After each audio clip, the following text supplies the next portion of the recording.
Welcome to Curious Joel, a show about curiosity taking us deeper into the past. And this is how you know it's live. Yep.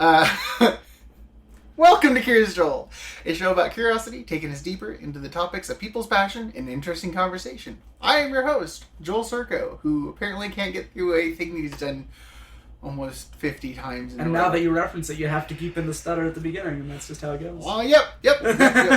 Always, as always. For those of you who haven't been a long-time listener, you won't recognize. If you have, you might recognize the voice of Braydon Schlenz. Howdy. I invited him back on because I actually originally was going to be talking about a different subject than roller coasters. That just happened to be what got sparked in my curiosity brain. But he's back on. And what is your passion we're talking about today?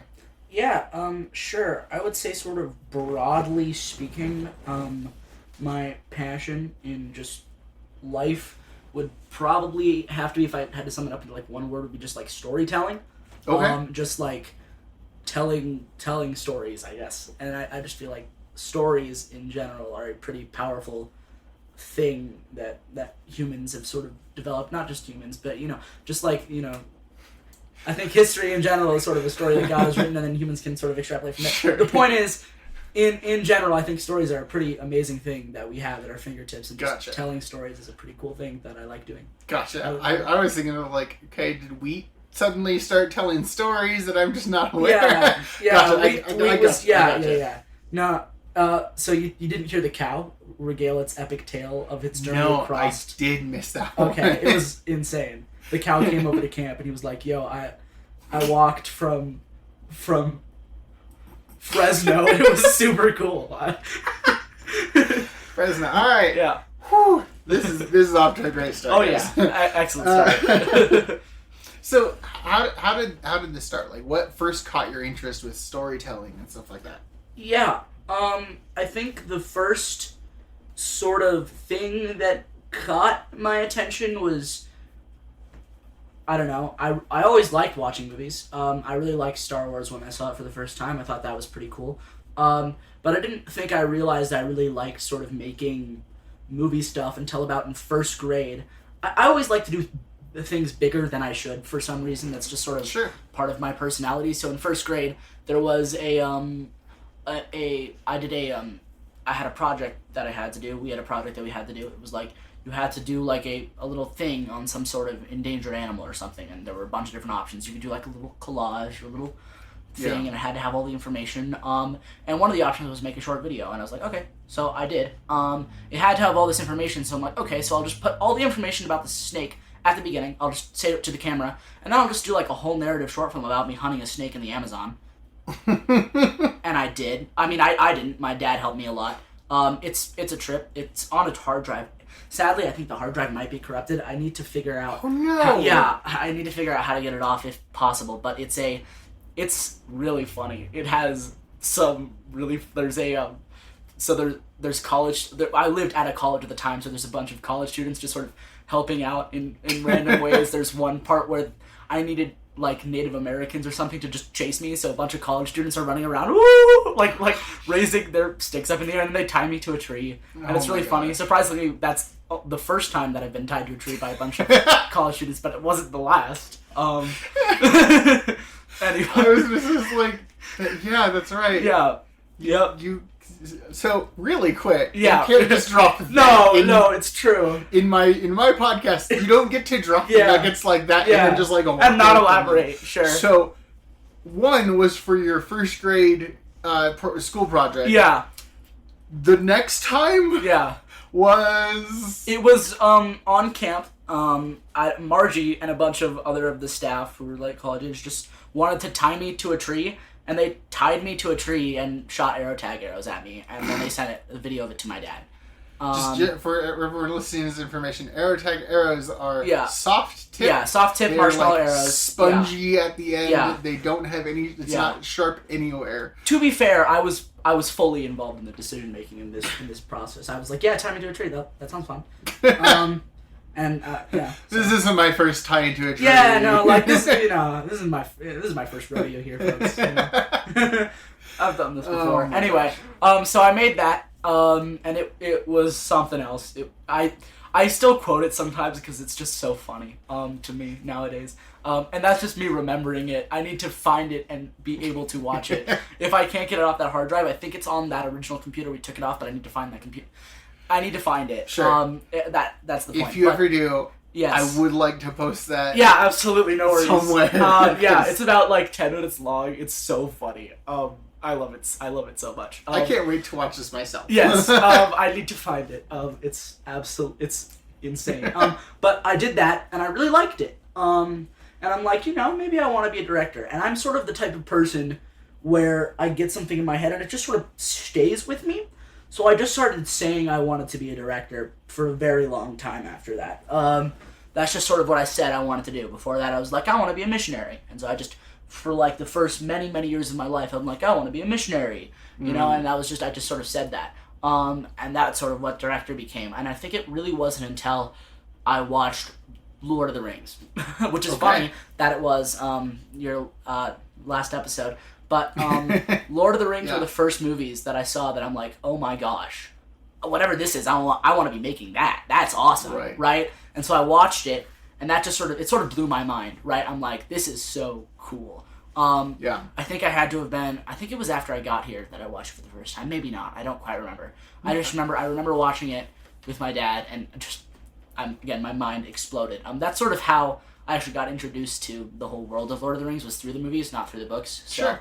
But now I'm a big Lord of the Rings fan, just sort of in general, all of it. I haven't actually read all of the Silmarillion. I want to read all of this. I've read most of it. Good luck. Yeah. I mean, you guys were talking about how it was a textbook last week, and I'm like, yeah, it's a lot like a textbook, but it's basically Middle-earth Bible in a way. Yeah, it's like it's a history storybook. It's so got dense, a lot of dry parts. Yep. It's just it's an undertaking. Yes. It's not a fun little book to read. No, it's really not. And I love Lord of the Rings. And I've read part of the Silmarillion, but those movies blew my mind. And I think even more so than the movies themselves, once I ended up watching the Lord of the Rings has probably the best behind the scenes put together documentary stuff of almost any movie I've ever seen. Yeah. They went crazy with it on the appendices, special features on those DVDs. And just to go off on this tangent for a second, they lived there. Yeah, absolutely. They lived there. They 100%. Were if you watch any even now interviews with any of the cast, they're like, oh yeah, no, you were a family. Yeah. And whoever was in charge of behind the scenes shoots was really on it. They were like, I just yesterday, I think it was, watched a clip of my brain just blanked on the name. Strider. The actor? Yeah. Viggo Mortensen. Yeah. Viggo, as he's running through the set and they're about to record and he's like, are you in the scene? He's like, no, just need to go. And it's and then you catch up to him and he's like fishing. Yeah. He's like, oh man, I should probably learn my lines here. There was a whole lifestyle for them for years. It was awesome. And somebody had the insight to be like, I need to be recording this now. Yes, and the whole behind the scenes stuff they have on the extended edition DVDs. They have the appendices. You can also find them on YouTube. They are unbelievably detailed, and they go into it so much. And just the whole production of Lord of the Rings is probably one of the most impressive productions, period. Right. They were there for, more than a year shooting. Over a year, I think. I thought, wasn't it it might have been 2 years shooting. It was, it was a long time. Movie, wasn't it? Yeah. Well, they filmed all 3 movies back to back. They filmed them at the same time. Oh, okay. And so they basically filmed it as if it was one movie. Yeah. And so, they were just there for a very long time, and it was very intense, and there was so much happening. They had a section of there were 2 guys who their entire job was just to link little rings of chainmail together for the whole 2 years. That was their job. That's what they did. That's all they did. And they talked about in the behind the scenes just how much they loved their job and how much they loved doing it, which is crazy to me. And just the whole stuff that goes into everything. Yeah. And it was so monumental. I'm like, whatever that is, I want to be doing that. So, I want to be in there doing that. That was your pivot moment to movies are kind of fun to my gosh, I want to be the one that's doing that. That was my pivot moment from just saying I wanted to be a director to this is actually, yes, I really, really do. Right. And and like I want to be making stuff like that. You know, like yeah, having that sort of, I don't know, just that whole environment is so unreal. And like having that level of resources. And, absolutely, 100%. And like that power to make your vision come true. Yes, like, absolutely. Yeah. Lord of the Rings is such a miracle of a project to me. It happened at, I think, just the right time where stuff really wasn't fully reliant on visual effects. A lot of that stuff was still pretty new, but they were able to still use visual effects to their advantage and still did so much practically. I love movies that can do stuff practically, and the fact that so much of Lord of the Rings is so tactile and real is pretty amazing to me.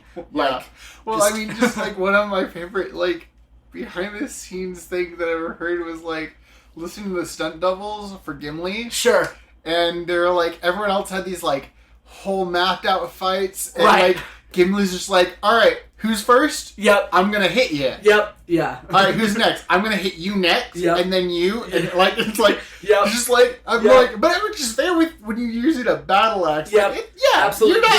You're not really getting up from a battle axe. Not really. But like, I just love how like they just came at him trying to attack him. And also the prosthetics that Gimli had to wear. So the actor for Gimli, the prosthetics that he wore, he was actually allergic to. So he swelled up each time he had to wear them, and like he also like had this like helmet where he basically couldn't see anything more than directly in front of him. Yeah. And so it's wild. But okay, yeah. So like, but one of the questions I was gonna be asking was like just talking about like your favorite directors and like favorite directors. Yeah, I have a few.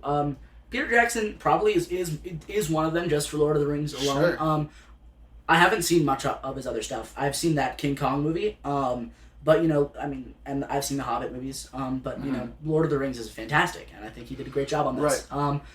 I really like Chirstopher Nolan, just in general. Okay. You know, I like how he does a lot of stuff practical. I like how big his movies tend to be. I just like that there's a director out there that can do such big original movies and have Hollywood just sort of give him massive budget. Like just have like. Out of curiosity, what do you mean by big? Because that can be right. Sure. In movies, there's a lot of things you can do. Sure, he makes these absolutely high budget, super large scale practical movies, and then they're also not tied to an IP, right? So they're completely usually original. And can you studios give will still an example of that? Sure. So like, let's just go with Oppenheimer, his newest movie. Okay. You know, it's just a story about a historical figure, right? Right. But just because he's Christopher Nolan, Universal still decided to give him a buttload of money, right, to be able to do it because he's Christopher Nolan, right? Just his name. Studios will give him money just because he is Christopher Nolan. It doesn't have to be. There's only like, even if you made like a terrible movie, like there's still like people are still gonna watch it just because. Nolan. Yep, exactly. Gotcha. Yeah, that's sort of what the draw is that it's him, and so he can.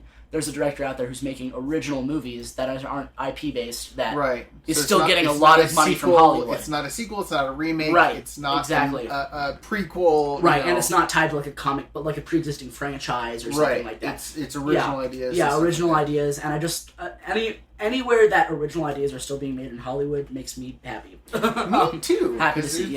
There's only so many like remakes and exactly. New breath you can like breathe into something like I mean just for instance, Disney has been something that I've been getting annoyed with because like they're making a lot of remakes of things and only a few of them are actually worth their time. Like most of them are not. Like, for me, I think that the remakes that have been good recently. I mean, I just recently watched Haunted Mansion. Okay. Haunted Mansion. That was actually new perspective. Sure. It was I haven't seen it, so I recommend it. Like it was a good remake. Yeah. And like going back a while, you have Aladdin. Aladdin was really well done. Trying to think if there's any others that like pop out as like wow, that Beauty and the Beast was a good one. Yeah. That was a good redo. Sure. But a lot of them have been like, I mean, Little Mermaid. Yeah. My wife is very much does not like the remake because they took away that like really beautiful like her signature dress. Sure. As the Little Mermaid was just taken away and like, but like, for me that like, it was missing a lot of things and it wasn't quite Yeah. like worth it. Sure. Yeah. And like the Lion King, it's also gosh, like the Lion King. You're just animating it in a new way. You're not making a live action remake because there's no people. Right. And they took away the whole like. Yeah. The whole point of the cartoon style was that you can actually tell the difference. Yeah, the animals aren't expressing. You can only get so realistic. Like I actually think a great live action lion is Aslan in those first Narnia movies, but he doesn't look like a realistic lion by any means. Right. I mean, he does in some ways, but he's still very emotive, right? Lions don't do what he can do. Right. So if they went more along those lines, I mean, I could see it working more. But like at the same time, it's just like for me, like leave the originals alone. You know, for me, like one of my biggest annoyances with like the Little Mermaid is like they try to make it realistic. It's like then they're singing the song about like said fish sea creature is playing said instrument, and I'm like, no, they're not. Yeah. It's like, well, but that's because it's like supposed to be realistic. It's like, then change the song. Yeah, change the lyrics. Don't say something's playing the bass if there is no bass. Sure. Like, sure, there's dancing. Yeah. But like nothing. Like, there's no trumpets. There's nothing. You're referencing. Yeah. See, that was the beauty and the fantasticness of the original song is like you're watching this undersea orchestra play, dance. Sure. Do things you wouldn't see an undersea orchestra. And they made you wouldn't see an undersea orchestra at all. No, but like you're seeing this orchestra do the music. Like it's an immersive song. Sure.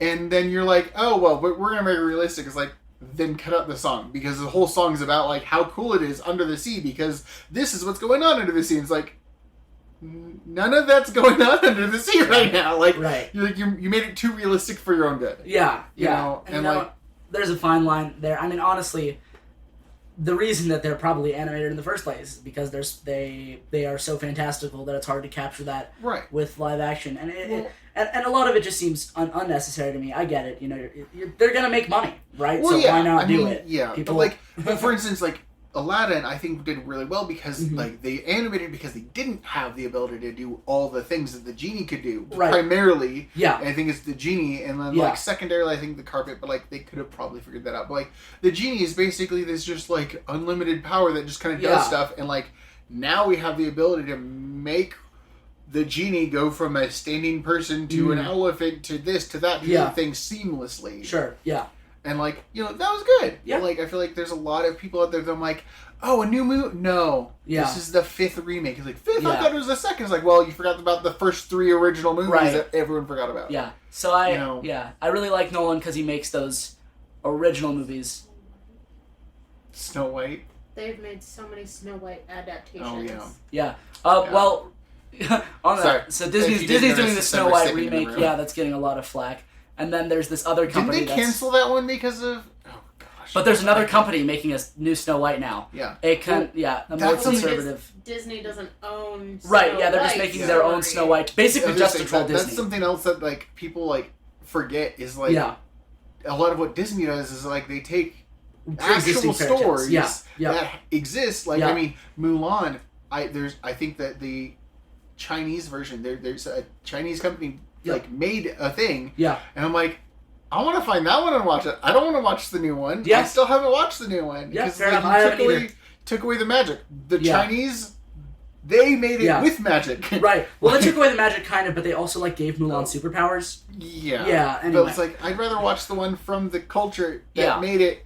According to their culture, sure, like absolutely. That makes more sense. Like, I'd love to see more like. The Grimm fairy tales done from the Grimm... Like an actual adaptation of the Grimm fairy tales. Or, if you're going to turn into a fairy tale, make it, like, more true to the culture that like, the story came from. Sure. Because, like, that's something that, like, even, like... I mean, Disney gets a lot of gaff for this because, like, they're like, well, okay, Snow White, you have Sleeping Beauty, you have all the others, like, they're all white. It's like, well, no, they're French, they're German, they're, like, Swedish. Like, they come from different cultures. Yeah. And, like... Yeah, they kind of come across in a very similar skin tone until you actually get into, like, more detailed, like, animation styles. But, you know, but, like, they should start doing more stuff like that. But I get what you're saying. To get back to point. Yes. Because that's a very long... tangent. Trail. I like Nolan because he makes original movies. And he doesn't make remakes, and that's very cool. And I like a lot of directors that do that. I also really like Denis Villeneuve, who did... he did the new Dune movie. He also did. I still haven't seen it. I need to watch it. Really solid. Really good. It's a slow burn, but it's really solid. Yeah, it's just for me. And I think I've talked about this on my podcast before, but like long movies are just hard for me to commit to. I understand. Like, hey, I'm going to sit down for 2.5 hours. Absolutely. And watch this thing. Absolutely. Yeah. But it's something that's on my list of like I've heard a lot of really cool things about it, and it's really solid. Doom Part 2 is coming out eventually. It was supposed to come out in November. It got delayed because of all the strike at SAG-AFTRA stuff. Anyway. Sure. Yeah.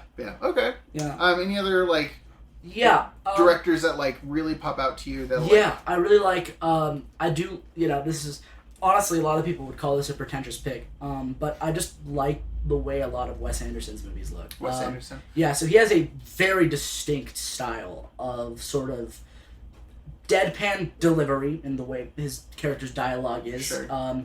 Pretty static shots, so like it has movement, but like the camera doesn't like jitter. It's like very like precise movement, if that makes sense. So it's like point A to point B, mechanical almost, yeah. And the whole style of his stuff, it almost is reminiscent of like a play, almost like an actual like stage production, sort of being filmed almost in a way. Like, and it just sort of he's gotten more and more into his style. Like a lot of people call it like dollhouse style. Like it's like looking at like a dollhouse in the way it has like different rooms sort of functioning all at the same time. Like, but like. It's all very interesting. Think of what I've seen from him, because the only thing that's coming to mind is Nightmare on Elm Street. Yeah, no, that's not him. That's Wes Craven. Oh my gosh. Yeah, so that's the... That's stupid. No. Wes Craven. I actually have gotten them confused a lot before. Okay, so like what... So Wes Anderson has directed movies like Fantastic Mr. Fox, a stop-motion movie. I like that one. Yeah, it's a really good movie. Yeah. He's directed movies like The Grand Budapest Hotel, which I haven't seen, but I've heard good things about. He's directed movie Life Aquatic. Life Aquatic? Yeah, it's got Bill Murray in it. It's about, like, submarine stuff. Okay. I haven't seen it either. I think it's sort of about the one French diver guy. It was kind of inspired by him, Jacques. Okay. So, I don't know, something like that. Interesting. Also, what else has he made? He made a new movie called Asteroid City that was really good recently. Okay. I was a little sick when I watched that and very tired. Asteroid City is trippy. It's very dry. Yeah, it's very dry. Like, yes. As I'm sick and tired, like, yes. I'm like, I don't know if I fell asleep for a few moments. Sure. I'm not sure. Because the moments that I know I was awake, I'm still not sure if I missed something. Absolutely. He also did Isle of Dogs. That's another one he did. I've seen most of that. Yeah. So that's a lot of his. But yeah, Asteroid City is it's bizarre. It's like a story within a story within a story, and like the whole story's like fake. Yeah. No, basically, it's like a television program that's showing the production of a play that the television program made up to showcase a production of the play. But the whole television program is also fake because that's... No, it has a few different layers that you're not... Like, there's times you're not sure what somebody's complaining about. Absolutely. Because there's a point where, like, I think one of the actors in the production of the play complains about the script being changed in what he just acted. Yeah. But it's also, like, there's certain parts where you're just... like watching the play. Yeah. There's times where you're watching the production of the play. Yeah. And there's times where you're just watching the play. A few moments where you're watching the show of the play. Yeah. And it's like... Yes. Yep. Yeah. It's like, that's weird. Not something that I'd recommend. Personally, people, unless there's like, you would definitely like this specific level of confused, dry confusion, absolutely. Kind of funny, weird. And I just really like the way the movie looks. I think it looks really pretty. I know, aesthetically, it looks amazing. Yeah. And like the vibrant colors with the he also has very vibrant colors in his movies usually. I mean, Mr. Fox, Fantastic Mr. Fox is a good example of that one. Of like very vibrant and everything. I think my favorite part of Asteroid City is when the alien just like holds up the camera. Like no, he just poses for the camera. Like when I just love that part. I love the whole alien scene. It's so weird. That was the whole alien scene is so weird. That movie's just it's something else. Absolutely bizarre. Okay, but so Wes Anderson. Yeah, I like the way his movies look. And out of the ones I've seen, I want to see more. But I've only really seen Fantastic Mr. Fox, Isle of Dogs, and Asteroid City. That's pretty much all I've seen. Okay. Should watch Moonrise Kingdom. That one looks good. sort of about like a Boy Scout camp sort of coming of age story. Yeah. Gotcha. All right. Any other directors that like really come to mind? Yeah, you're like, yes, I will like because like I have actors that like I will watch just about anything they're in because I've never seen them in something bad. Like, I mean, that's not saying that they have never done anything bad, but like you've never seen them in something bad yet. Right. Like I'm like, yep, Jackie Chan's in it. I'm gonna watch it. Why? Because I haven't seen a movie that Jackie Chan's been in, and I'm like, ew, that was a waste of time. Like, you know, similar with like for me, one of my favorite actors is Johnny Depp. Like I haven't seen something Johnny Depp's been in that's like, wow, this was terrible, stupid. Yeah. Like why did I want like. Yeah, but I have a few actors. I think the weirdest movie I've seen with Johnny Depp is the Charlie and the Chocolate Factory remake. That's the weirdest one, probably. But like, it's also pretty good. Yeah. I also was shocked when I found out that was Johnny Depp. By the way, that specific one, I was like, what? He's got lots of range. Yeah, that's one of the reasons he's an unbelievable actor. I will like. It's like, oh yeah, Johnny Depp's and like, cam me in. Yep. Like, there's been this few that I'm like not quite my style. I think. Yeah. I think it was like To the Gates of Hell or something like that. It's a really weird, like, solving an occult thing. I thought Sleepy Hollow was okay. I liked that one. Yeah, I liked it okay. Anyway. I think I changed the story a little bit. Anyway. For you, directors, any other directors that, like, have the same effect of, like, I definitely, like, want to watch all their stuff. Sure.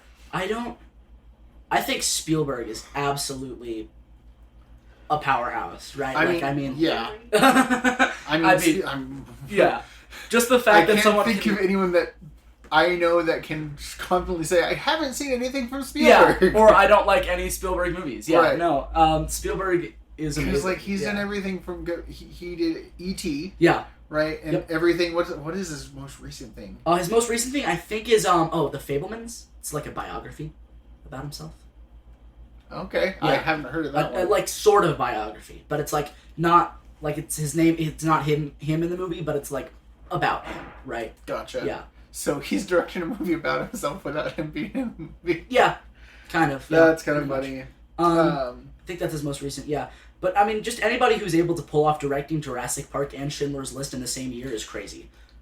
Right? Yeah. It's like his sad historical. Yeah. Incredible, fantastical future science stuff. Yeah, absolutely. Yeah. No, and he did it in the same year. Both of those. I didn't realize it was the same year. That's wild. Yeah, that's isn't that crazy? Wild. Like, but like again, like I can't think of anyone that's like, I've never seen it, or like, I don't like anything Spielberg's ever done. Yeah, it's like, absolutely. Remember E.T. is like, oh, yeah. Well, okay, one thing. Indiana Jones. I mean, Indiana Jones is amazing. He's been everywhere. He's done. Indiana Jones is great. Temple of Doom is a little goofy. but again, like I mean, I can't argue with like him as a director. Like, He's got a vision. He's able to pull a team together to get that vision across. One of these days, I want to go through and just sort of watch all his movies because there's still a bunch I haven't seen. I haven't seen E.T. I know I'm a criminal. Hey, it's okay. One thing I've learned doing this podcast and like referencing things is like, you know, you've watched things that other people would look at me and go like, Joel, you haven't seen this yet. Right. Yeah. You don't know this line by line, and and then absolutely. I have things I'm like. Like, I don't remember E.T. all that much. Yeah. I think it was okay. It was a pretty good movie. And then people are like, oh, it was my child. Like, that's fine. That's great. Yeah. It's not everyone's childhood. It's not everyone's thing. Like, I'm from just saying, like, for me, when I watched Goonies, like, I was 16, 17. Okay. I still haven't seen Goonies. And, so, everyone's like, it's the best movie of all time. I've heard very good things and I'm Goonies. Like, it's aight. Yeah. It's a little weird. Yeah. But, you know, I should watch it at some point. I mean, it's worth it. Like, it's one of those things. Like, it's worth it for the context, like the social context. You know, because like it's a very like there are specific quotable things that I'm like, hey, I get that. Speaking of quotable movies, this is a complete random tangent. Holy Grail's coming to theaters again. Briefly, this is completely random tangent. Just letting you know. Yeah, that's pretty cool. Well, that's another one I watched for like the context of when people quoted it, and I ended up enjoying most of that until the end. But I won't get into that. I won't get into that.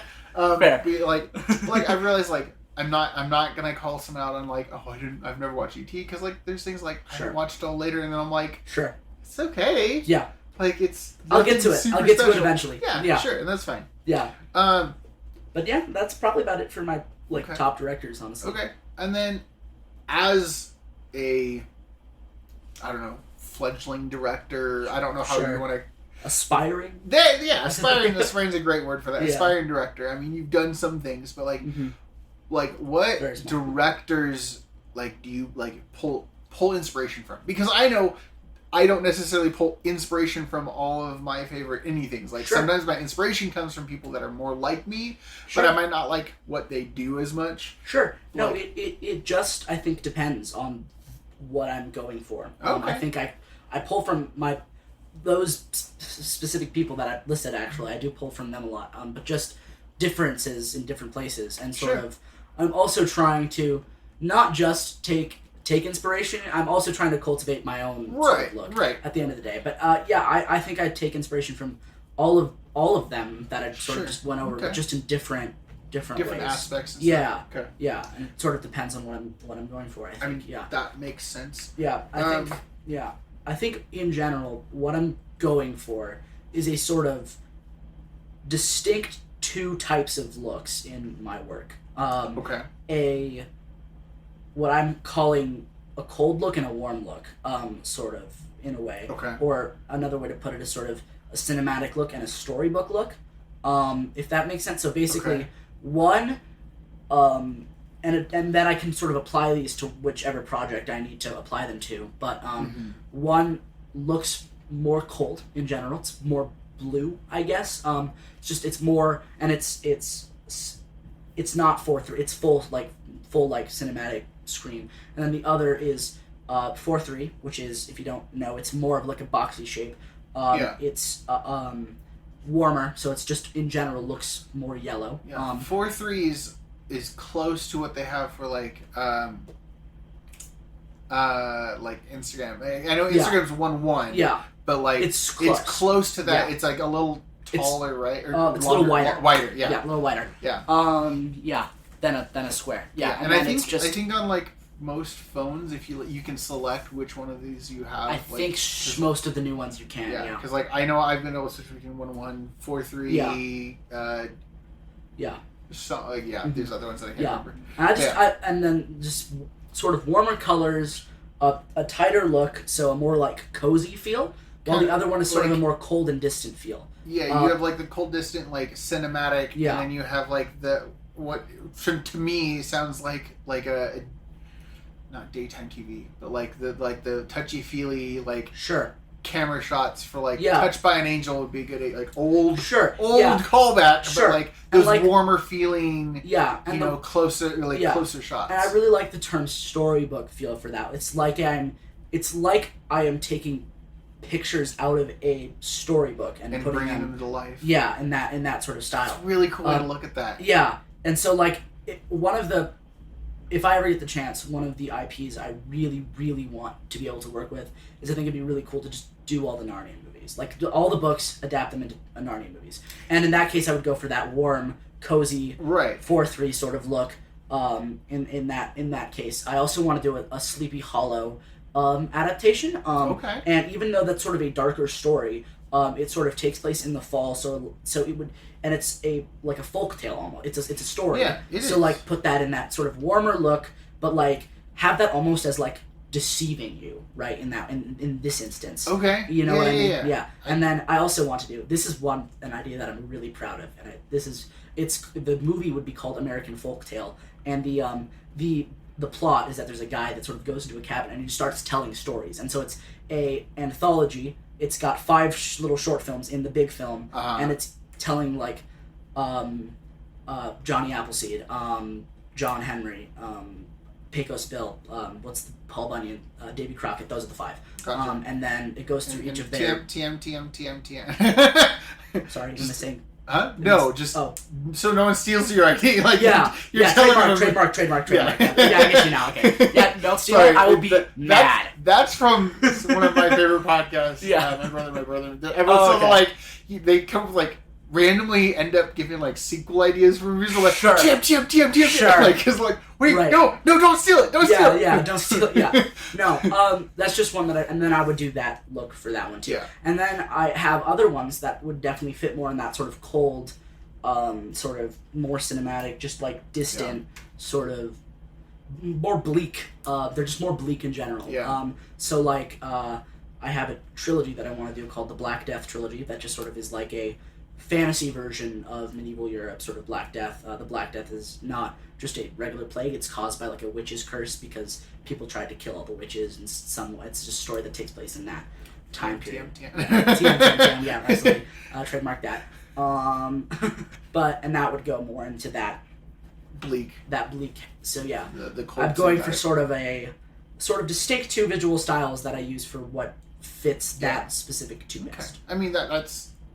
Some would say that that's a good thing to have more than one trick up your bag versus like some directors that it's like lens flare. Yep. Not calling anyone at all. Oh no, it's not J.J. Abrams for sure. Just like what is this scene missing? Yeah. Better writing? No. Lens flare. What if like just the whole screen just goes white? Yeah. Just bright, like someone shines a flashlight directly in the lens. Like, and I mean, a lot of people criticize Wes Anderson for just sort of having the same style in all his movies. I think he does it so unbelievably well that it's justified. Yeah. But and that's something like when you talk about like different styles of any sort of art, really, it's really like, do people enjoy them? Absolutely. Like, if you don't enjoy them, that's fine. Sure. Like I don't critique like painter like there's certain things like they're classic paintings. They're well done well. Like that doesn't mean I have to enjoy them myself. Right. I can sit there going like, I mean, I've heard people, and this is one of my favorite painters, Van Gogh, is like, like people like, but like, that's not what it really looks like. There's too much swirling going on. Sure. It's like, well, yeah, but like, you still have to appreciate like how beautiful. Sure. Like when your brain perceives it, it goes, whoa. You know, and it's like it's something like you can critique like, okay, but you did all your movies the same way. It's like, yeah, but did I do them well? Yeah. And I mean, it's almost at the end of the day, really, I think, if you enjoy your work. Right. You know, just, I think that's and like, important. and that's why, like, I don't mind J.J. Abrams. Like, every once I'm like, okay, that was just, where did that come from? Yeah. But for the most part, like, he does it well. Like, it's not absolutely absurd most of the time. Most of the time, like, and it does complement his shots, and he does it in his style. He owns his style, and he just goes for it, which I have to appreciate. Like just owning it, you know. For sure. Okay. Yeah. And so it's interesting. You jumped to like some of my later questions. I apologize. No, don't. That's the whole thing with this. Is just like it just happens. Sure. I'm just trying to like figure out. Where are we actually? Did that one. What is the next best question to ask from here? Right. What's the best segue? The flow that I originally had in my head. Yeah. Is now like okay. So. Yeah. We're kind of halfway through both of these, but not through either. Right. So, you kind of talked about this. I just want to see if there's anything else left in this question, how I wrote it, because we talked about it a bit. But like, what kind of movies do you / will you be making? Sure. Just like beyond what we've just talked about. Yeah. The movies that I tend to really enjoy, really like, are, I would say, I would use the term blockbuster, but okay, blockbusters with something to say, if that makes sense. So like movies that are on a big scale, that have a vision, and I feel like are trying to get a point across, or like have like merit in them, if that makes sense. I feel like there's a lot of movies nowadays, big blockbuster movies and stuff, that just don't say anything. They just are sort of visual spectacle, which in and of itself can be something sometimes. Yeah, it's you know, no substance. Yeah, no substance. So I like movies that are big in scale or have a very specific vision behind them. Can you give me just like two examples of Absolutely. I really like Lord of the Rings. That's a great example of a big movie that has a huge scale that I think really has something pretty amazing to say in its actual story, and has some pretty amazing substance in there. So really quick, because like some people might say it's just kind of an action movie for no point. What would you say is the substance behind it? Sure, I'd say there's so many themes in Lord of the Rings, right? Sure. Friendship, the human will, human spirit, sort of. I think one of the most intense parts of Lord of the Rings, I like to call it the push. It's just sort of the desperation of Frodo and Sam at the end. And I think I remember I listened to your episode with Rose, and you guys were talking about how you didn't like a lot of Frodo and Sam's scenes. Yeah. But I think it really gets that point across that how they just were struggling to get there. Sure. Like, they were absolutely... they were literally crawling on the hands and knees. That last... So, just to clarify, the last scene, I watched that last scene. Yeah. Like, that's a pivotal scene. Absolutely. It's the ones leading after that, I'm like... Yeah, sure. I just think that the slog to get there really makes the whole... it's so... They have such a rough time getting there. And it's so unbelievably So I'm just going to defend myself just a little bit. The first time, I watched the whole thing. Sure. And there's still occasionally where I will watch the whole thing. Sure. It's just most of the time I'm like... I know exactly what it is. I'm not like...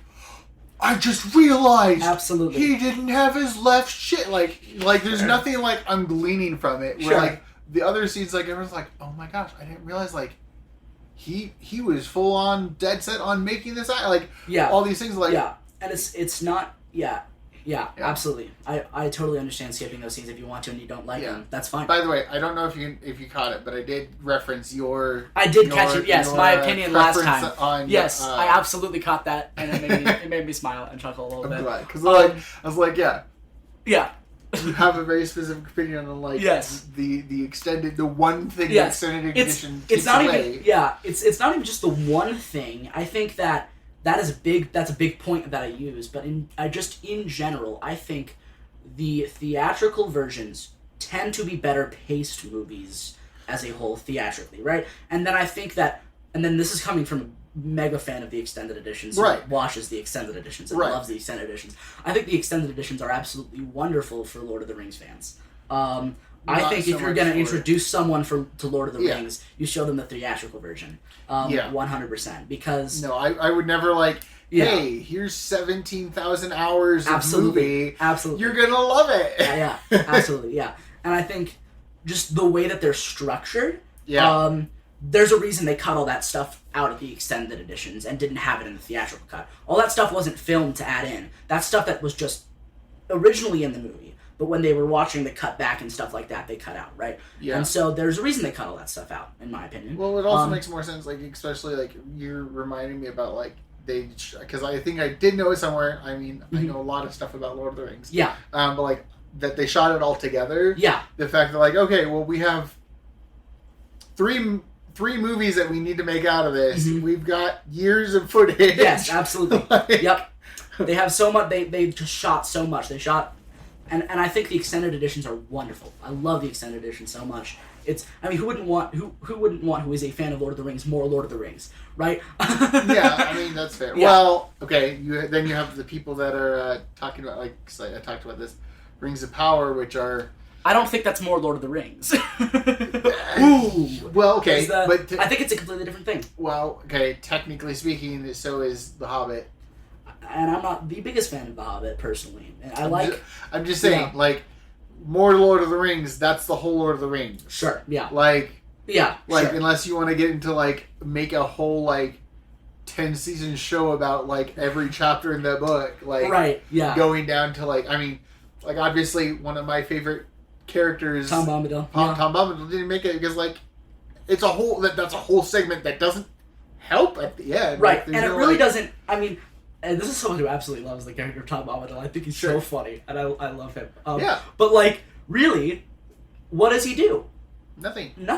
And you know, that's part of in the book. I get that. It's such a interesting lore building moment for that. But, like, when you're trying to cut together a film that has a set pace and keeps people's interest and accomplishes certain goals, sometimes stuff like that has to get. And it's something that, like, I would have appreciated having it in just because I, like, with ADHD and just my I don't know what all goes into this, but, like, there's a principle called Chekhov's gun. Right, set something up. Yep. Yeah, and it comes from an old play, I think it was, where someone walks on with a gun, and, like... The gun has to go off if there's a gun present, right? That's sort of the... It's... You don't purposely bring something into a shot for no reason. Yeah. You know, and, like, I think the thing it was based off of was, I think the guy committed suicide or something like that. Right. I forget exactly. But, like, it was used. Mm-hmm. And like it's something that like my brain is very keen on is like, okay, it panned over, showed him grab the pen. Sure. He's got to use the pen somehow. Like the pen's important. Right, yeah. Like sure. it's like, well, okay, like no one's ever like no, this is an exaggeration heavily. I know that there are plenty of people that have like had scenes in this, but like you don't see like in hero movies them going to the bathroom. Why? Because no one's like they did pee. Like right. that's never been a pivotal moment. Right. Why? So they cut it out. There's no reason to have those moments in there without it. And like I think Tom Bombadil is an amazing like for me throws me off completely. Sure. I'm like, wait, we're okay. Tom's gotta be okay. Sure. They're on a volcano. Sure. Tom has to. Sure. Nope. Oh! It's something else in that. Like that for me. Like that's something. I understand. Yeah. With Marvel had been really good with that with previews. Oh, okay. They'll throw things off because like I don't like watching previews because like, right. They'll just edit stuff in the previews. Yeah, but like all of a sudden like okay, so I know the movie now. Yeah. It's like that was 15 seconds. Like yeah, but they gave away all the key points that I need. But like with Marvel, like I remember the time that like I was so shocked about was. My brain is not helping me with which movie this was, but it was in the previews. You saw the Hulk. Right. This is between when the I think Hulk it's lost. Infinity War. Yeah. Defending Wakanda. Yes. In the previews, Hulk is there, smashing, grabbing everything. Yeah. And like in the movie, I'm waiting for that moment. Like, okay, the Hulk comes out, and like Bruce Banner's trying to get Hulk to come out, and I'm like, all right, one more try, and he's got it. It doesn't happen. Wait. Yeah. What do you... No, this scene wasn't with Hulk, the Hulkbuster armor. This was with the Hulk. Yep. I know that. I'm a big Hulk fan, and this is not what I saw. Now it's with the Hulkbuster armor, yeah. But like they put a false, like a red herring. And red herrings, for me, I really appreciate when they're focused on because that means that the end of the movie is surprising to me. Sure. Not fair like... enough. I think Peter Jackson, when he was talking about Tom Bombadil and stuff, and he said he liked the character too a lot, but he was like, it just introduces more problems that I have to solve. Right. And it doesn't contribute to the end of the story. Right. And he also said, like, the way we shoot it, like, who's to say they didn't see Tom Bombadil? We never said they didn't go see him. We never said that didn't happen, right? Right. And so that's sort of how I see it. I think those characters still met him in the woods, but like it's something like it was unnecessary to film. It doesn't add to the overall story. Absolutely. And like I can definitely agree with like the theatrical version has a very good spot, and like the extended edition has its spot, and like you don't have to like good everything. For different reasons. Yeah. I like them both for different reasons. Yeah. And I've always watched the extended edition now. That's just because I have them on DVD, so it's easier to pop them in. But I also tend to just I just like the stuff they add. Most of it. I think the most criminal thing that the theatrical versions didn't do was not show Saruman at the beginning of Return of the King getting killed, getting defeated. Because in the theatrical versions, he just kind of disappears. Like, the end of Two Towers happens, and he's just up in his tower, and then he's just never seen again. In the extended editions, they actually show him dying, and they show his demise and stuff, and they actually, like, bring closure to the character. Not in the theatrical version. I think that is... I didn't realize that. Sorry. There's a certain point where, like, things start blending together, and you're like, I don't remember. Yeah. Like, what? Wait, that was it? Like, yeah. I mean, even with other things, like, me and December likes watching the super fan episodes of The Office. Okay. And there's times I'm like, is that in the original one? No, that's just the extended. And you're like, oh, there's one thing that, like, I was certain I had seen away, and then we were watching the regular show, and I'm like, no, he ends with this. It ends with this line. It's like, no, that's the extended edition. Like, yeah. Yeah, and when they cut that scene of Sauron, that actually caused a lot of tension between Christopher Lee, who played Saruman, and Peter Jackson. I mean, it's fair. That's a big, dramatical scene. That's a big, pivotal moment for the character. Yeah, and Christopher Lee was not happy with Peter Jackson for a while. They obviously made amends, came back to work on The Hobbit and stuff, but like they caused like it's very interesting, and I just think that was personally a mistake. Sure. I think the reason that they cut it was Peter Jackson really couldn't fit it into the end of Two Towers, and so he thought it was awkward to open up with the villain from the last movie. I mean, that is a very weird start to the last movie is like, hey, they Yeah. win-ish. Yeah. It's like, huh? Yeah. Yeah. And so What? that's sort of, he just couldn't really find a place for it. But I still think it fits when you watch the extended edition. I think it works. And so I think he really should have just put it in the beginning of Return of the King. That's where differences are. Yep, Like, exactly. You even said yourself, are you happy with the product you made? Yeah, exactly. And so, and there you go. But what was the question? Don't ask stupid questions like that on this show. We never know what the question was. Fair enough, honestly. One thing I was gonna say while we were on the tangent of whatever it was, was like one of my favorite quotes about like directing and stuff like that is from George Lucas, who says films are never completed; they're just released. Sure, yeah. And like I feel like that's a great... very, very valid statement of like, I mean, this is something that like I've tried to help a lot of different people with different artistic talents. Like, it's fine. Yeah.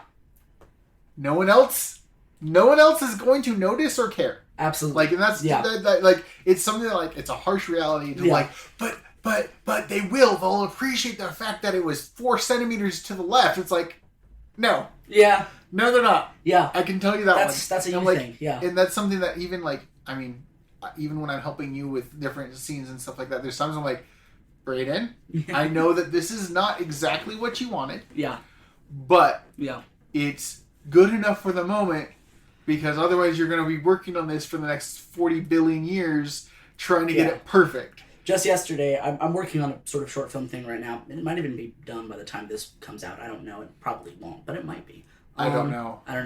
My release schedule's been a little hectic recently. Sure. It'll be done at some point in the near future, or and not. I will link that, and I'll probably link it on my social media too. Yeah, I was working on it, and just yesterday I was just really struggling with it. I could not get the turn that we had sort of done to really blend together, and I just couldn't. Pan. Yeah, I just couldn't get. I was trying to speed it up and match the two parts of the turn, and I couldn't. And also I was not the happiest with the push forward where it had the shake. But we've already done it twice, and I just did not want to redo anything. Sure. And so, but I just sort of kept working on it, and I eventually sort of discovered I could just take a couple pieces of the turn. I could take the middle of the turn, and then I can take the starting shot and the end shot, and just sort of blend them together with effects, and it looks pretty solid. Yeah. And we're actually looking at it before we started recording.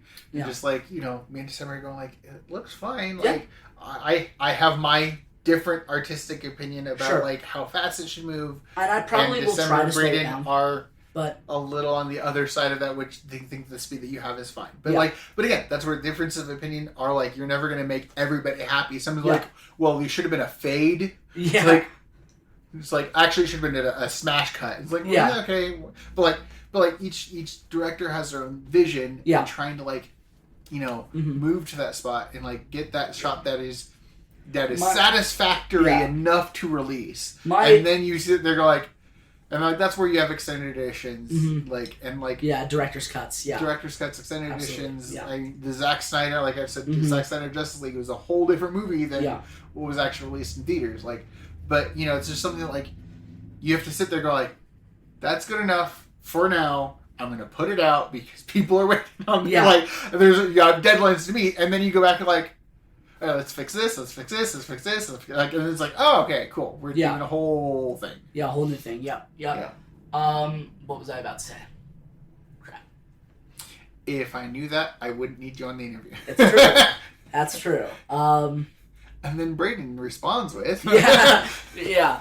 Oh my gosh, that's so funny. Just you literally just saying what the other person would say. I read their mind on all the questions. Yeah. And here's the transcript of this conversation you didn't know he had. Oh, that sort of reminds me. Wes Anderson, he did a short film recently. He actually did a few that are on Netflix of just Roald Dahl adaptations, of short stories he did. I'm author. sorry. What adaptations? Roald Dahl. The author.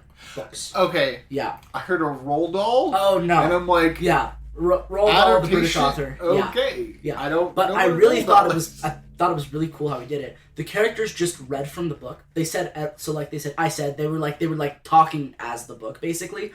And like an author reading a book, almost? Basically, yeah. And that's actually the plot. It's like the beginning, it shows Roald Dahl sort of reading his story, and then it goes into the characters, and the characters are saying the words. and it's really fun. That's weird. Yeah. I'll have to check that out. Yeah, The it's called The Wonderful Life of Henry Sugar. Really great. Okay. Yeah, really great little short film. It's about about 40 minutes long, probably. Really well done. And this is probably the one where he goes most into like it looks like a play. It's really cool. They have moments where like people like run across the screen like dragging new sets in and like. Oh, that's cool. Yeah, it's really cool. The whole way it looks. I really enjoyed it. Yeah. I'll look that up because I will say just on another tangent. I don't know how many tangents we're deep in right now. We're tangent on tangent on tangent, honestly. Yeah, but I will say something that I do appreciate about Netflix. They do a lot of weird, odd things. Yeah. But one thing I realized they're pretty good about is letting a director kind of take the reins on a project. And one of those things that I've been watching, and this is not for everybody, it's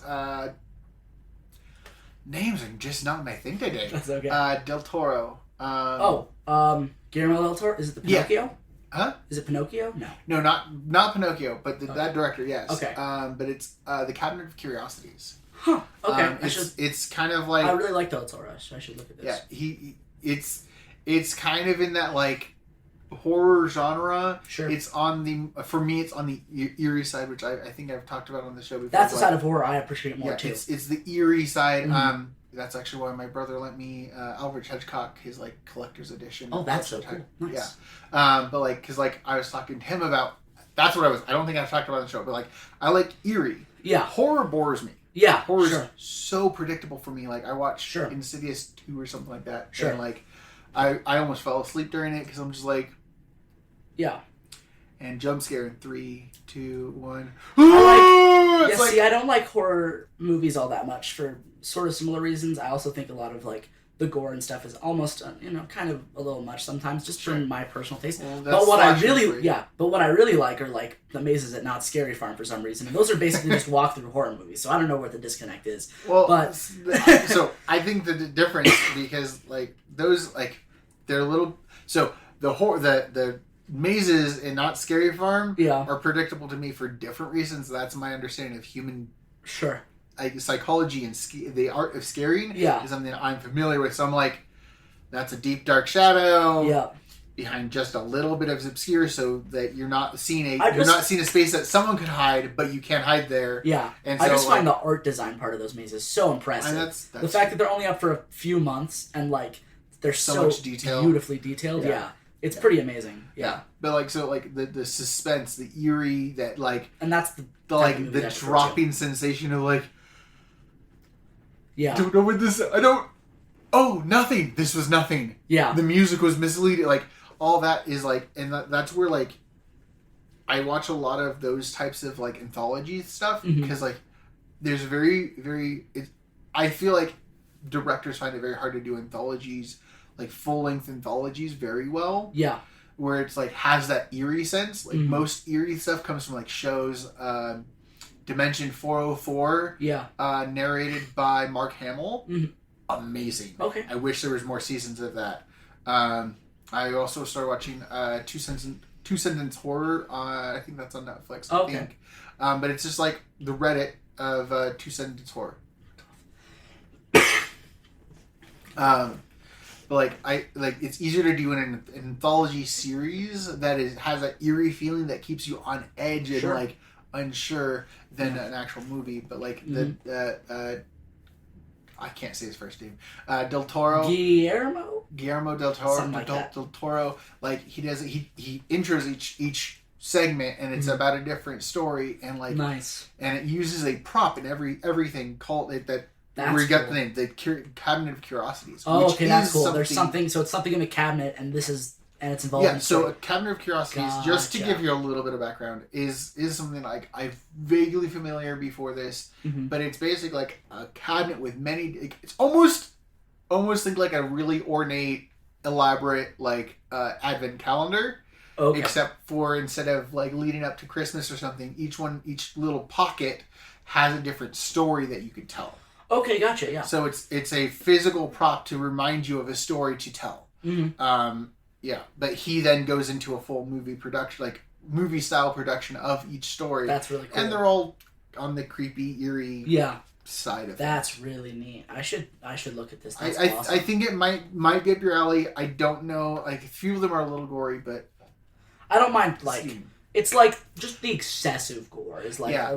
stuff that I'm like I said, it'd be something like, you know, like watch a few. Sure. I don't know where it fits on certain people's scales because it's a very interesting. I mean, each story's different, right, and it has a different point to it. But yeah, right, yeah. But yeah, like I appreciated his take, and what got me into it was I was watching an interview about how like he just kind of had free reign to like Netflix was like, here, yeah, do you want to do something? Sure. And he's like, sure, can I do this? Like, whatever. Mm-hmm. And it's like, cool, because I really like when people let artists do what artists do best, and not like pigeonhole them to like, well, that's not what we were thinking, right? So can you not? Yeah. It's like, okay, well, now this story's trash, right? It's like you took away the whole plot point. It's like, well, but we didn't like that. Yeah. It's like, okay, great, right? So I gave you a fluff piece movie. It's like, but it's perfect. It's like, it has no substance. Like, because like I know there's quite a few times that like the director had a vision, and the studio behind them, the producers were like, no. Yeah, that's part of the reason that I guess just in the future, my goal is actually to just have make my own independent studio. Yeah, I mean, if you know what A24 is, on the level of success of the studio A24, I don't want to make movies like A24. I think A24 has some decent movies, but most of their movies are just weird. They're like, A24 is like an indie. They make mostly horror movies, sort of. So they did like Midsommar, if you know what that is. They did The Lighthouse with Robert Pattinson. And oh gosh! Yeah, they just make weird movies. Somebody, I had an acquaintance say that I really, really enjoyed The Lighthouse, and I thoroughly regretted that was ages ago. And that again when I was sick, because like it's a long movie. And that's you watched that when you were sick?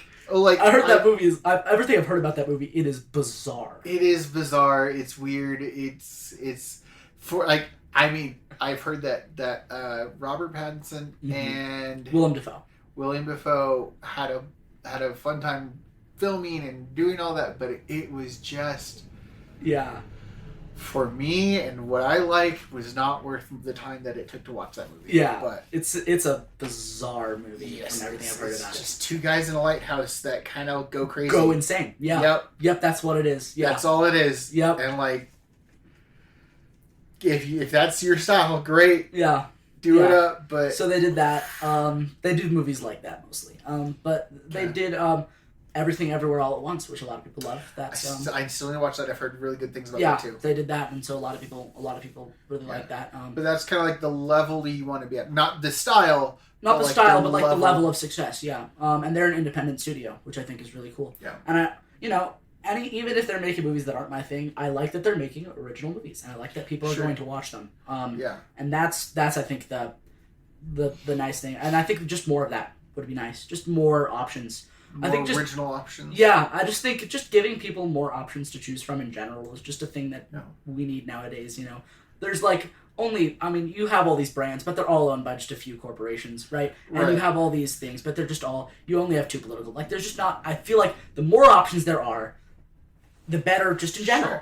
Sure. In just life. I will say that's something that's been a little frustrating with just.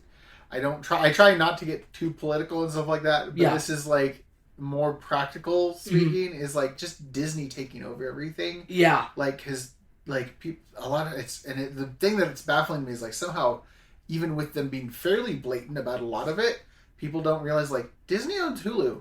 Yeah. No, Disney owns and all was really crazy. ESPN. Yeah. Yeah. They own, all anything that you see it has a Hulu bundle, anything is owned by Disney. Yeah. Disney owns all of it, is making all those decisions. And what was really crazy is for a brief moment, my Disney Plus app had access. It's on the Disney Plus app, they have the brands Disney, Pixar, Marvel, National Geographic. Yeah. They had one other one that was called Star Studios. And I'm I've never heard of Star. Yeah, I haven't either. Studios was implied by Star Wars and all that. I looked it up and it's oh, that's the corporation, the studio that produces everything for Hulu. Ah. So if you clicked on that, Yeah. and like it disappeared pretty quickly. I don't know what glitch I found, Yeah. but I have a screenshots and I have a screen recording Wow. of me scrolling through, and I could watch Predator on there. Dang. Okay. I actually watched the movie Prey. Yeah. Like from the Predator Right, series. from the Predator series. On my Disney Plus app. Wow. But like it had all of like Only Murders in the Building. Oh, that's wild. Which is a Hulu original. Yeah. And like, but it had all of that. And Wow. I'm like, I understand. I knew that they owned Hulu. I knew that for a lot. But like that just opens up onto how much they actually really do have. Well, it consolidated it for a little bit, but I'm like, I don't want. I want my Hulu and Disney separate. Yeah. I understand that it'd be more convenient, but like, if I'm on Disney, I want the more family friendly stuff. I don't want to stuff that you think of when you think of Disney. Right, exactly. I don't want to be going and watching, horror. Right. I don't want my Disney Plus to have a suspense section. Right. Yeah. Like I don't want R-rated movie, like Sure. that type of R-rated movie. I know there's some already on Disney Plus, but like I kind of want my Hulu on my Hulu, and I want my Disney on my Disney. Right. And I'm glad that it went back, but like for a brief moment, I'm like, I don't like this. Sure. Like, yeah. Stop. But like it also starts turning things into just kind of blander. Sure. Kind of going into what you're like back to what you're saying, like that like less options, because now it's just Disney making decisions for like all these different studios. Yeah. And so your Star Wars and your Marvel and now like anything from Hulu can all Fox potentially have all these same styles and stuff like that, which is something like a lot of people complain about, like Netflix, because Netflix has a style that they do. Yeah. Which, I mean, they have some reasons behind that and everything. There's like a whole thing of like they're required to use certain cameras that have certain quality. Like, sure. Like I think they're all required to use like. This is best off of the top of my head, but I think it's like use 8K ultra high definition cameras that most of your devices are not going to be able to use, so it doesn't, it lowers the quality. And like there's certain things that everyone's required to have certain things to future proof it and stuff like that. But it leads people like, it's a Netflix movie. Right. Like, there's a certain like level of like, oh, yeah, it's gonna have this exact look to it. Yeah. Yeah. But and, I agree with you on like that we need more independent studios that are just doing original stuff instead of just, hey, we're doing like, I mean, one of my favorite funny like YouTube videos about the Star Wars franchise is like, all right, have we made a story about that stormtrooper's foot? Yeah. It's like, right. That one. Have we done a story about him yet? It's like, yes. Okay, what about the one to his left? Not yet. All right. I want to know. Like, it's a great skit of just like, it's like, okay, stay more on focus on what the actual story you're telling. Absolutely, yeah. And so that's sort of part of my goal for the future. I would love to have an independent studio that I own, and that, not only that I can make movies in, but like I can have other people make movies under that, hire, not hire, but like give directors an ability to make their own movies. And so you eventually want to be a full production company. Absolutely. And like having 100%. Other directors working with and under and 100%. Beside. Yeah. And, that would be awesome. That's sort of all right. the end goal idea. So for your specific, like your movies, where do you get the inspiration for those? So like the ideas for like the stories, this is gonna sound just everywhere. Sure. I mean, like I get inspiration for stuff from so many random different places. From movies I watch, from books I read, from combinations of both off the top of my head, from just the place that I live. There's a movie that I want to make that's sort of that I would want to film up here, and it's sort of about a small town type thing, like a mystery story. I think I've told you about it before. Yeah, you told me about it a little bit. Just like and small town vibes. Yeah, small town vibes. And that's sort of from here. I just get stuff. I get stuff from wherever. Videos I watch on YouTube even. I get, when I have an idea, I try to write it down if I think it's good. Well, I don't write it down immediately. I usually think about it for a while, and if it doesn't go away, I write it down. I like that filtration process. Yeah. Like, what if clowns were clowns? Right. Like, write it. Yeah. This is exactly dumb. Yeah. I usually, if it sticks around, I'm like, okay, this is something. It's worth the effort writing down. Stuff. Absolutely. Okay. Yeah. And so if that idea sort of sticks around, I jot it down. I have a sort of a list of movies, and I haven't written all of my ideas down. I probably have a few that I should jot down in there. Sure. But I have a list. So it just kind of comes like it's one of those wherever. It's not like a specific. Mm-hmm. Okay. Yeah, it's on my phone and like the notes app. I just sort of. Yeah. And usually I also sort of keep them in my head. Like I know what I want to do mostly. Right. Right. I have quite a few ideas. They're not fleshed out, so I'd have to like actually like work on them for a long time, writing the scripts and stuff. But I have like the very basic idea for a lot of different stuff. Gotcha. Do you typically have like a driving force behind like the stories that like an overall general theme? Is that what you're asking? Kind of, yeah. Like so, like I know that different creators have different like specific things that like they're always coming from the same point. You know, some of them have like overall themes of like this is all like my movies are always about like the will of mankind, sure, or whatever. Like different directors have different things that they usually have as a theme, or sometimes. But this also could be a question of like, you know, where do you find like that like the motivation for the individual story? Yeah, I don't know. That's a great question. This is pretty meta. Okay. But I think a lot of my stories have an element of storytelling in them, in a way. Okay. If that makes sense. Yeah. Like, just in, like, the way that they're, like, I mean, that American folktale movie that I was telling you about that I'm really proud of the idea for, that's just a guy telling a bunch of stories. That's what that movie is. And it's, they're like, you know, and I have other ones that are like that. I mean, and it's, have some sort of element of that to it, or looking like it's a story of some kind, or like having that vibe. I think that's a thing that's in there. I think there's also a lot of, in my ideas, just. I was gonna say, like, even just how you described like your two styles that you want to kind of develop, like one of them storybook. Yeah, one of them like storybook. Yeah. I mean that makes sense. That and that's one of them. Story driven. Yeah. And I think there's also just a lot of. In general, there's in a lot of them, just sort of bleakness, honestly. Like, I guess, like, humanity, the idea that humanity can't really function by themselves. Like, what happens...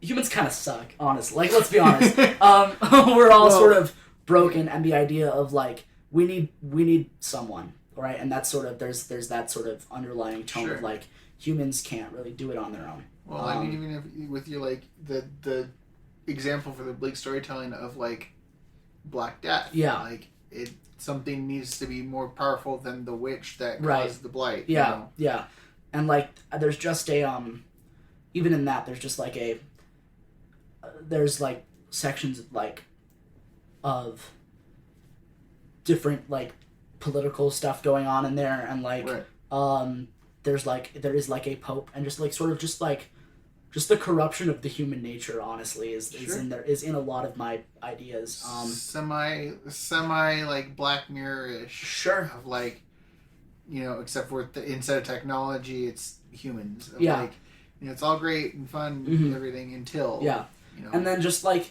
and I guess there is, even though that like humans can't do it on their own, just like. Honestly, there is like a sort of a will of mankind of just how much we try. You know? And there's sort of a desperation in a lot of it too, I think. And then there's sort of, I think there's kind of a whiplash. That's sort of why I have the two distinct styles. And the other stuff is just sort of like, more like warm and fuzzy, like, I don't know, like just, I think there's just sort of like, again, warm and cold. I think there's just sort of two, I have two different stuff, and they sort of each can fit into one category or the other. It's sort of just like, it's the good side of humans and the bad side of humans, almost, if that makes sense. I mean, that goes into very classic storytelling of like, you know, Yeah. Yeah. Okay. All right. Sorry to get all pretentious. How you think? Don't get all pretentious about your very specific styles and thinking. Yeah.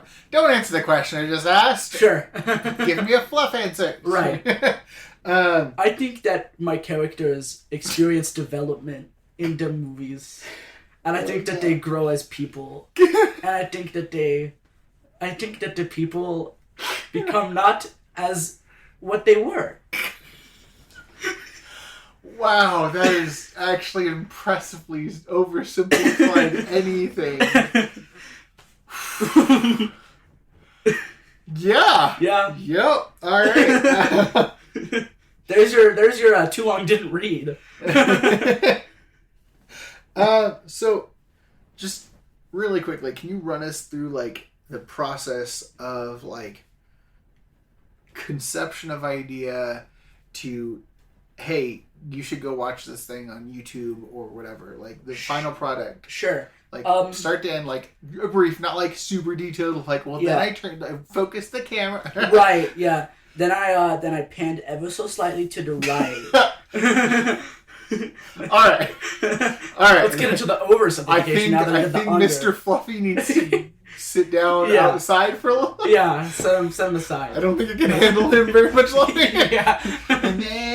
Yeah. So, like, quick overview of like what that process looks like. I haven't made a whole lot. I guess I could just talk about what I've just done recently with this short film that I've been working on. So, a couple years back, I actually basically made a pretty similar thing to this. I did a short film with my grandpa about a projector he won, and footage that he filmed and stuff, and I edited it all up, and it's still on my YouTube channel, unlisted. It's okay. I mean, my dad thinks it's fine. I don't like it. There's a lot of stuff wrong with it, in my opinion. Sure. The audio's, we talked about that. Yeah, the audio's jank. It's all... So my idea... This sort of stemmed from an idea of doing something bigger at first. I was talking to my dad about doing actually a full-length feature film on the camp's history. And we're doing that. Maybe that's something that we'll go forward probably within the future. But for this is sort of a kind of general proof of concept, and I had the idea to redo that old film that I sort of did, and just improve on it as much as I possibly can. Yeah.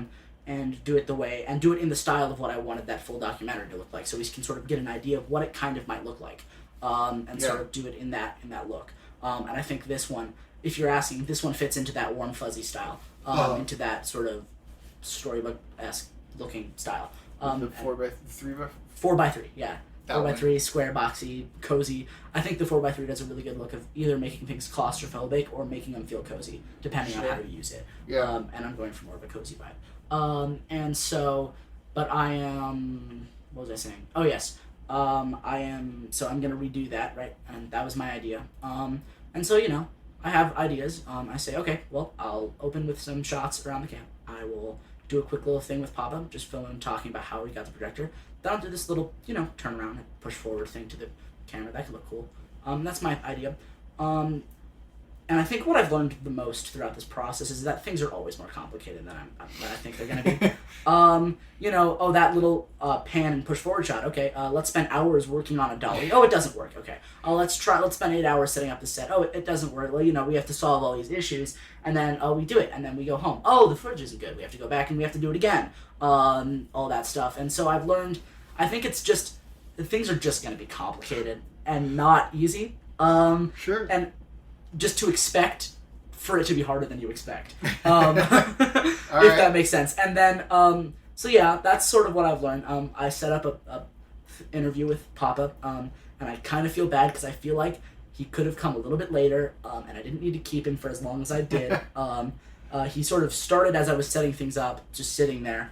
And yeah, he sort of did nothing for a couple hours as I was setting up, and so I kind of feel bad. I feel like he didn't have to be there for most of that. So that's lesson part of learned. learning curve. Yeah, and so, but I'm pretty happy with how it's looking at the moment. There's some stuff I still might change. I don't think I will redo any shots anymore. I think I'm done with the filming process. I think it's all up to editing now. And I'm fairly happy with it. So you kind of directly build out of off of concept. Like Yeah. you fill out from concept. That's sort of how my brain works. And Yeah. and then fill in gaps. Like you're like, Yes, all right, absolutely. so this is what I want. Oh, okay, here's 100%. As challenges come up, you then yes, because I know some people that are like, okay, here's the concept. Okay, I'm gonna keep that up there as an end goal, and then Sure. start from the bottom up. Yeah. No, what I do is I totally start with the big picture, and I try to replicate it. The issue is that in my head, here's the issue that I've come up with a lot. In my head, I can sort of perfectly see what I want. Right. I've already watched the short film in the way that I want it to be. Right. And so my job is to try to replicate that image in my head as best as I possibly can in real life. Right. And so that's not easy. Especially because I can see pretty detailed things. And I have pretty specific... When I see things, I really focus in on that, and so I really focus in on the specifics. Probably too much most of the time. And so I'm trying to... Yeah, I'm really trying to get that big picture sort of that I see in my head replicated. Yeah. And that's not easy. Yeah, well, because in your brain, when you have a vision of something, it's you don't have obstacles. Right. You don't have exactly. Wow, I don't have a $14 billion budget to get a sky crane. You also just don't have general world physics. You don't you can construct things that you're realizing this is going to be really difficult to film, right? Yeah. And so how are we going to do that? It's not going to be the same thing as in your head. You know? Yeah, and especially when you're not you just can get as close as you can. Do stuff like George Lucas did, because George Lucas is this is what I want. Yeah, we're gonna make it happen, and then they're to this day, editing Star Wars. Well, but they came up with new ways to do things. Right. But they had the budget for it. You know? Right. But he that's one of the reasons I like his stuff is because he literally was no, this isn't worthy of what I have envisioned for. Let's make up new special effects entirely from scratch because I have the budget. Let's do it. Let's get it right. And that's pretty awesome, and that's something that I aspire to be able to do. Yeah, but budget differences quite vast from where you are right now. A little camp short film for the camp. They spent $14 billion Joel, on this. I have pictures, and I think if December took pictures, you should post the pictures that we took of the set on your Instagram. Yeah. Just so they could see. It's very tacked together, but it functions, and that's as your younger brother Kyler would say, my Mona Lisa. Yeah, his Mona Lisa. Yeah, taped to tripod. It's beautiful. Absolutely. It is not exactly OSHA approved. Oh, for sure not. Absolutely not. But it's functional. But what I was gonna say is you did make what you needed. Yeah. And it wasn't exactly to your vision, but you were able to get. I have it pretty close. Honestly, yeah. You have a pretty close thing. It's a little shaky at the end, but at the beginning. Yeah. But for me, I like that more natural vibe. I kind of feel like it feels more tactile than if it was just smooth. But you used what you had to. You used painter's tape and dolly carts, roofing tiles. Yeah, all this stuff, but that's innovative. Yeah. And with the budget you had, it's no budget. I'm just kidding. But basically, some. I think I don't know if I bought anything specifically. Anyway, but little to no budget. Right. Closer to the $0 than the $1,000 budget. Absolutely. But that innovation is something that as you get more prominent, as you get more famous, as you have more backers, you can then be hey, I developed a floating tripod. Sure. Wow, I needed it for this shot that I had in my head. But I kind of like how you take you have the in my brain the way you described it. What the image I get in my brain is you have this little strand that's your core concept, and then as you hit bumps, it expands around it builds it out. That's a great way to put it, actually. Yeah, I'm trying to figure out a good real life example of that, because the only thing in my brain is it's not accurate. I got two different ones and neither of them are accurate. One is filling sausage.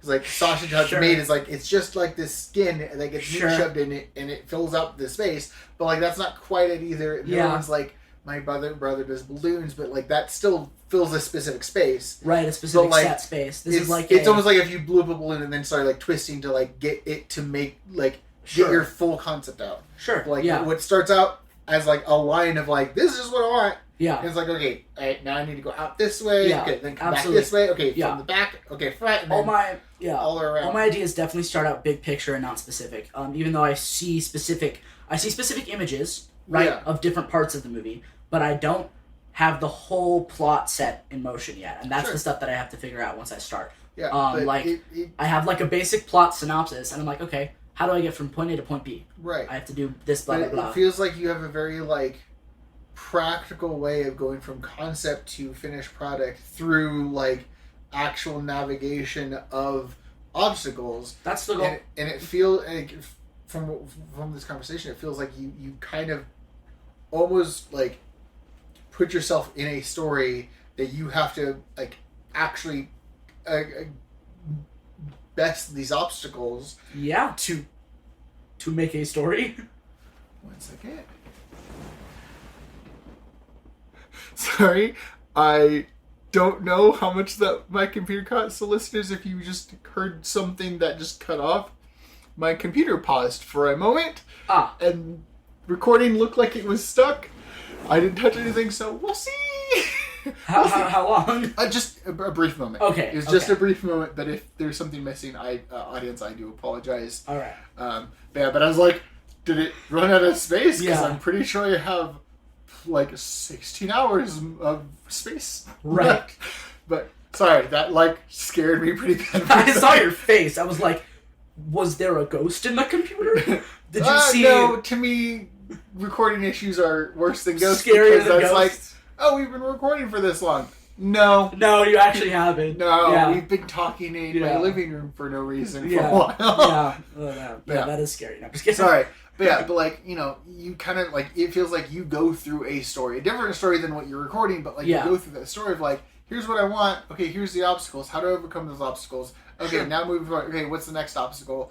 Okay, we had a setback. Like, it feels very like your production process feels very story driven. Sure. I mean, I think in a way I kind of live my life that way almost. I just think that's really kind of cool. Like, you're like, this is the story that I am living, trying to make this story for someone else. Yeah, I think that's kind of how I think about it sometimes. I do think I could be a little less frantic sometimes. I think I get frantic, and I think that's something I need to work on. Especially if I'm supposed to be the leader. I will say that was something that like, as odd as I was trying to help him just because I have a little bit more experience and knowledge. Yes. Because I'm older than him. Of the technical side of things that I haven't done a lot of. Yeah. But like also like trying to guide people because I have people skills, but like so that's something I was trying to help him like.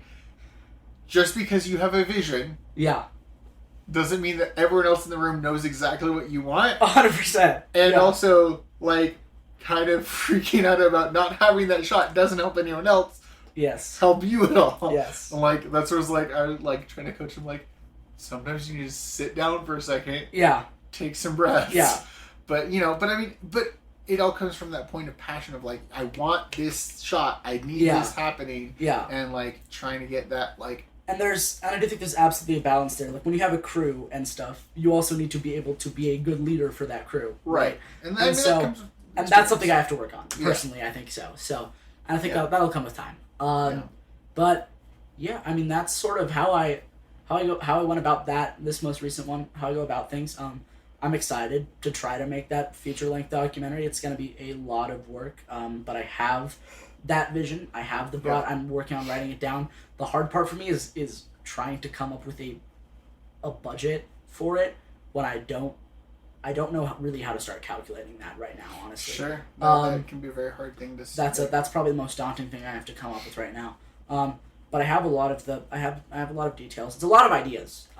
That's kind of how I operate. It's a lot of ideas and that I need to figure out how to make real. Yeah. And that's sort of what we were talking about. So yeah.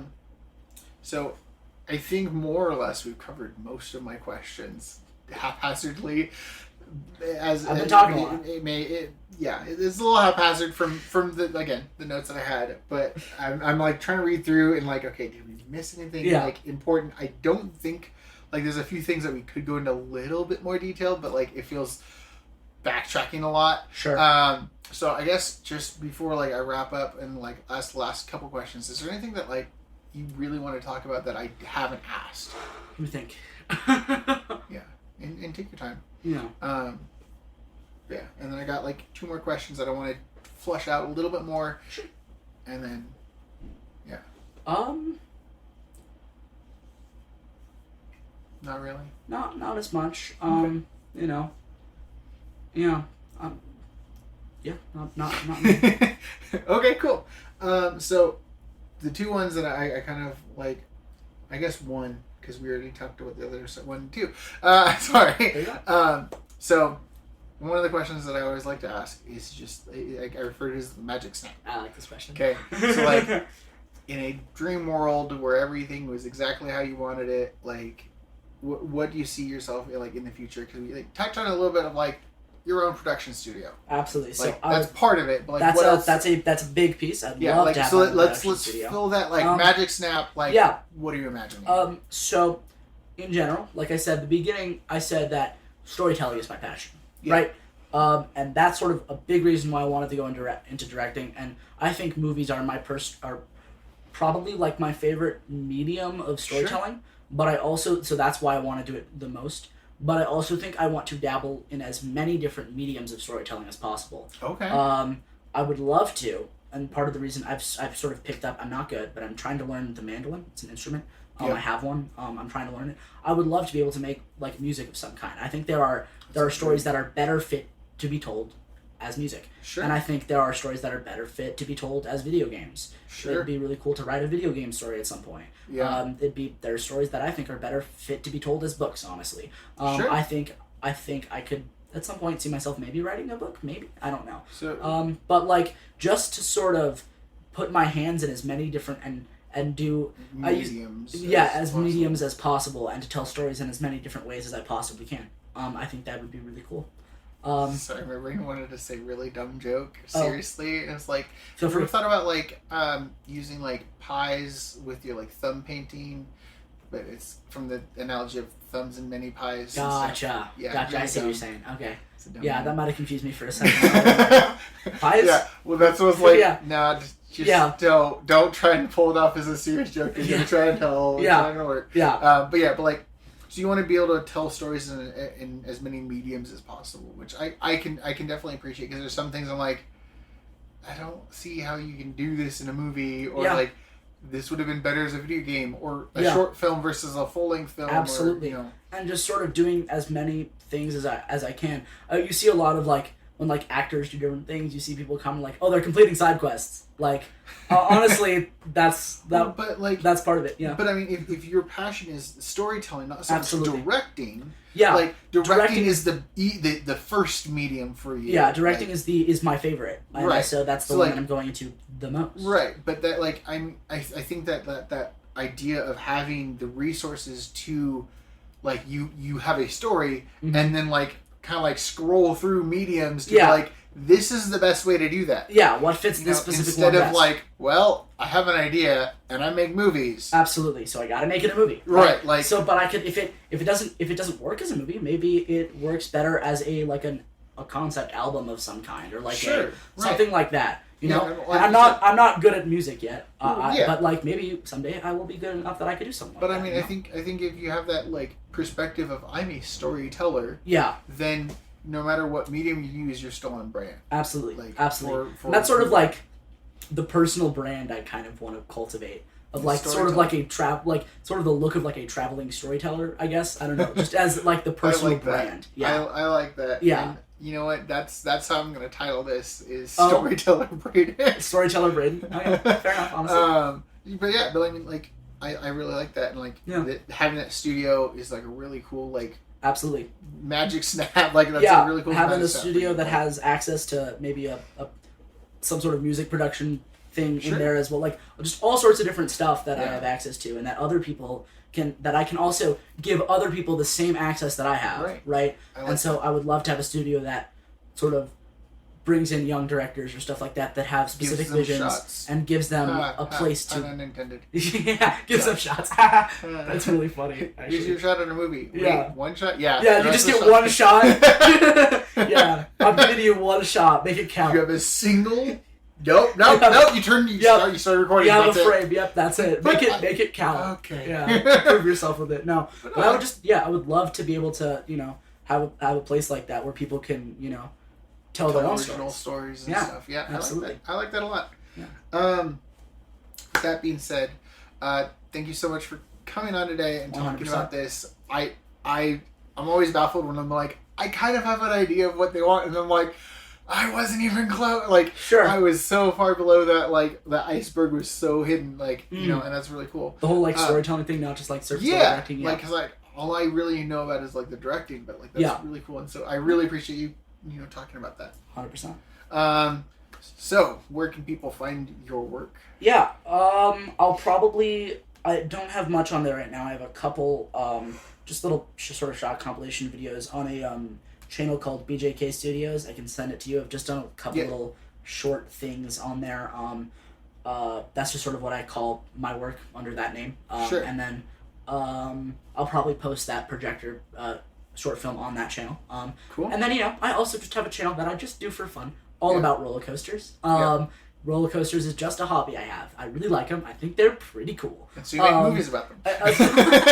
I mean, there have been people that have made documentaries about roller coasters. But, maybe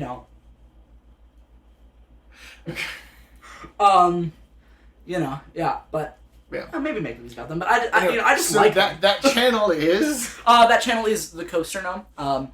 I've been doing a lot of work on it. I do a bunch of different series. I have a new season coming out eventually. I'll get it done at some point. Of a show called Zero Credits and Counting that is really fun. I have a series called Amusement Adventures, which is basically just me going to parks, talking about my day at the parks.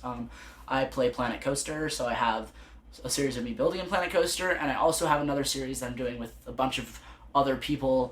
It's called Wendleverse. It wasn't created by me, but I have a thing in it. It basically is a Planet Coaster park, but making an actual history for that park and actually going into it. Joel actually did a voice for one of those. I was gonna say, I think you wrote me in for some voice acting on that. Absolutely, you did. You did some voice acting for that. Thank you so much. Cool. It's really good. Yeah. I'm excited for that one. It's out. Did I show it to you? No, I didn't know. I didn't know that was out.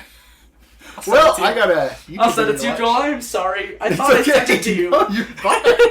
No, that's been out for a month, probably more. Geez. Yeah, long time. Guess what? I'm gonna link in the comics below. Sure. Yeah. Go watch that. I'm really happy with that series. It's gonna be a lot of fun. I'm excited. The whole thing is gonna be a lot of fun. It's awesome. It's kind of cool to just create a history for a fake thing. That's fun. Yeah. I think that sort of goes into the storytelling thing too. Right. So I'm doing a lot of stuff. But BJK Studios is sort of where I post any short film stuff, and then I just do Coaster Gnome. So one more time, a little slower. The first channel is BJK Studios. If you look at BJK Studios. Yeah. Okay. If you look it up, you probably won't be able to find it. So Joel. It'll be linked in below. Don't worry about that. And then the Coaster Gnome, which has been linked in most of my episodes. Yep. So, all right. Absolutely. Thank you so much. Absolutely. For me and my usual stuff, actually, before my usual stuff, I have something to add to the usual stuff that I've been really bad at, getting into my episodes, is I have a Patreon. That's crazy. So, and some of the things I've been posting on my Patreon are actually the pre-interview questions, the icebreaker questions. So, before this interview, me and Brayden were talking, asking unrelated questions to the interview, and all of that is getting posted to Patreon.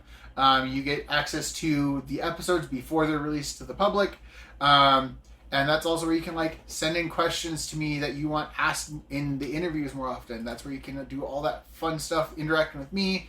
I'm going to be getting a Discord server up as soon as possible that actually will run through all my Patreon subscribers, and right now it's just starting at $5 I think a month, and you get access to all of that, and can chat with me, ask questions, listen to stuff, all that fun stuff. So that is patreon.com/Curious Joel. I'm pretty sure. I'm still getting used to the link. It's been up for a little bit, but I have not been doing a good job of plugging it. So you gotta get it. Trust me, my answers to these unrelated questions were so good they will make you cry. You'll be on the floor. That was the most beautiful thing I ever heard. You will be saying it in your head. Cry. I was gonna say, it's like your answers were the most beautiful thing you've ever heard. Anyway, it's a lot of fun. I am what you call a narcissist. But I mean, we have a lot of fun before the interview starts. You often hear me in episodes referencing some things that happened before. Mm-hmm. But now those things are going to be posted to Patreon. You actually can listen to them. Legendary. And so go check that out. That supports me and helps me continue to do this. I've been doing this podcast for free so far, and this is going to be helping me actually be able to put more effort into my podcast. So go check that out. And then, as usual, you can always find me on Twitter /X at Joel Circo, on Instagram at Curious Joelcast, and on Facebook at... I don't think I've ever given my Facebook. I'm not going to do that. I don't know why I did that. Yeah. Email. That's... I'm a little rusty on this, apparently. Yeah, that's all right. I also usually have it in my notebook, which I don't. But you can also email me at CuriousJoelcast@gmail.com. And as always, thank you so much for listening, and I'll catch you all on the next episode. Ah!